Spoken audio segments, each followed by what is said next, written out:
आज मैं आपको कहानी एक छोटे से गांव की सुनाने जा रही हूँ। वो छोटा सा गांव जहाँ जाने आने का कोई साधन नहीं था। लोग को अपने घर जाने के लिए नदी पार करने पड़ती थी। ठीक है, कोई बात नहीं, लेकिन कमाने के लिए तो बड़े शहर जाना होगा ना। तो बड़े शहर वो जाते थे। तो बड़े शहर जाने के लिए पहले छोटे से स्टेशन पर जाते थे। वहाँ से ट्रेन पकड़कर बड़े शहर जाते थे, वहाँ से कमाते थे, फिर वापस लौटते थे, फिर घर आते थे।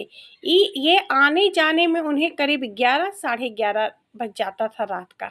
वो आते थे, उसी तरह नदी पार करके वापस घर आते थे। बहुत ही कष्टदायक जीवन था, लेकिन काम तो करना ही है ना। तो वो काम करने जाते थे। उनके बच्चे बोले, पापा शहर जाते तो कुछ खाने के लिए अच्छी अच्छी वस्तुएं ले आइए।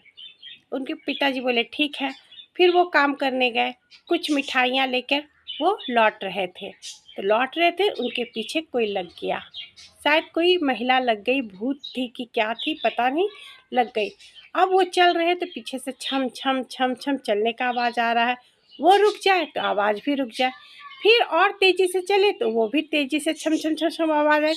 नदी पार किए तो भी आवाज़ नहीं रुका। नदी पार करने के बाद भी उनके घर तक वो आवाज़ करते हुए आए। वो डरते डरते घर तक पहुंच गए, लेकिन उन्हें बहुत डर लगा। अब सोचे कल कैसे मैं जाऊंगा। कल गए, फिर आए तो कोई आवाज़ नहीं, क्योंकि खाने की कोई वस्तु नहीं थी। फिर जब भी वो जाते या कुछ भी खाने के लिए लाते तो वो भूत जो थी वो लग जाती थी पीछे। तब वो बोली, कुछ भी लाए हो मुझे खिला दो। तो वो थोड़ा सा वहाँ पर गिरा देते थे, फिर आवाज़ बंद हो जाती थी।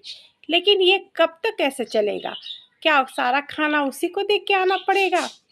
तो अपनी पत्नी से बोले। उनकी पत्नी बोली कि चिंता ना करें, ये आप है जो कुछ भभूति है मेरे पास माता रानी का, इसको लगा लीजिएगा, इसके बाद आपको कभी कुछ नहीं दिखेगा।